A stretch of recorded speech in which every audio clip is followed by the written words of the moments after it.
What's good, folks? We back. Today, we're going to be deep diving into the world of Walking Dead Telltale series. Listen, it gave us a whole lot of unforgivable moments and a bunch of tough choices and heartbreak. But it also made a couple mistakes, I'm not going to lie to you. We're going to talk about the best thing in each game, and we're going to talk about the worst. So starting off, we got the OG Walking Dead Season 1. Undoubtedly, the best thing about this is just the character. Listen, the character dynamic between Lee and Clementine, watching their bond grow over the season, and the great storytelling. Listen, only game in the series that might rouse this is the final one. But for me, I'm still putting Walking Dead Season 1 above it. Now let's talk about the worst thing about the game. I'm not gonna lie, I really had to sit there and think about this because this game, I love it, but I will say, the worst thing about Walking Dead Season 1 is Kenny. Now listen, before you go on a ride talking about Kenny not the worst, I'm talking about the choice that either you smash Larry's head in with a big old cinder block, or you don't kill Larry and you try to save him, cause you know, you a decent human being. And if you don't kill Larry, that man Kenny, he going to snap on you. He like, you ain't never had my back. Like, what are you talking about?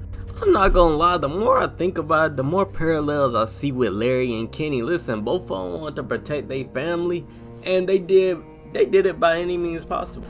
So, for that reason, I gotta say that's the worst thing in the Walking Dead Season 1. Still a great game, but Kenny, hey, just cause I ain't smashed that man Larry head in, it shouldn't, like, that, they knew what they was doing. They knew what they were doing. But now, I think the best thing about Season 2 is just the stakes are high in that game. Cause listen, Carver, great villain in the cabin group, bunch of dum-dums, and it just make it feel way more alive, and it feels like way more at stake. And with Kenny, his whole situation, we get to see it play out. I gotta say the best thing about it is Carver's group. Listen, that sounds crazy, but Carver really added a whole lot to the story, because without him, I don't think the Season 2 would be as good as it was. The worst thing about Walking Dead Season 2, it wasn't the walkers or even Arvo's existence. Listen, it was Jane making it to the final instead of Luke. Like, come on. And by the way, her reasoning, it was insane. Listen, you would expect me to be mad at Kenny because he got mad that he thought AJ died. Like, what type of shit?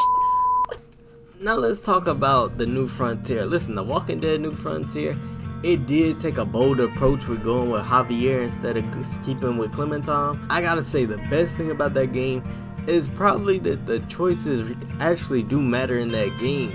Because listen, I'm specifically talking about the choice that you could either kill Conrad or he could survive the entire game. Like, most Walking Deads, they don't do that. I feel like that was the only character that could really happen with.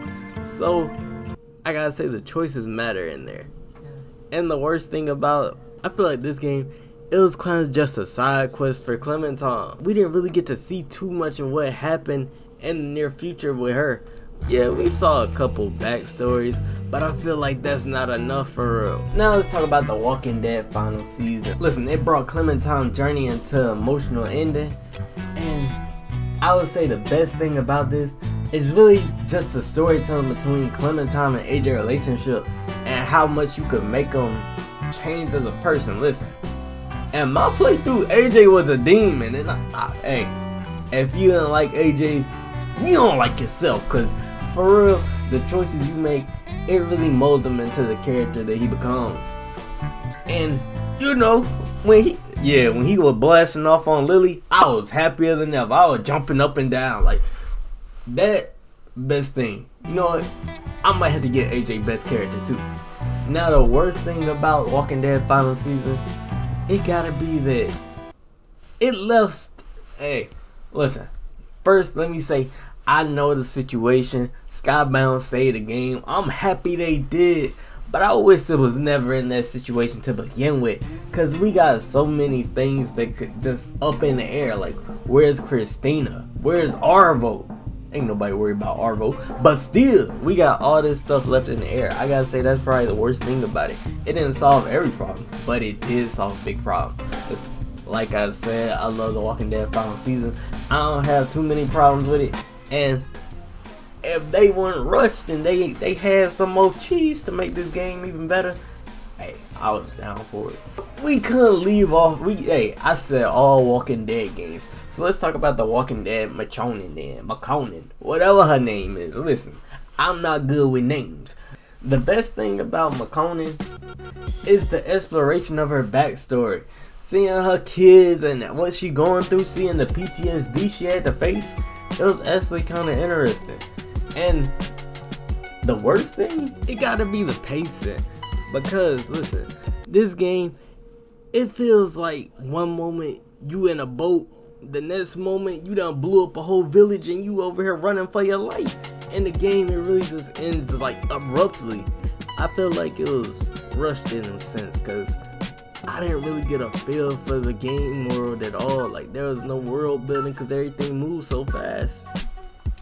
But listen, each Walking Dead game, it brought something unique to the table. No game is perfect, and even in this series, it has its flaws. But what do you think? Do you agree with my picks, or do you think I missed something? What do you think is worse? And matter of fact, who do you think the worst character? My vote is Gabe. I can't stand Gabe. Listen, I know a lot of people dislike Ben, but nah, I can't stand Gabe. He snitched it. He ratted me out, man.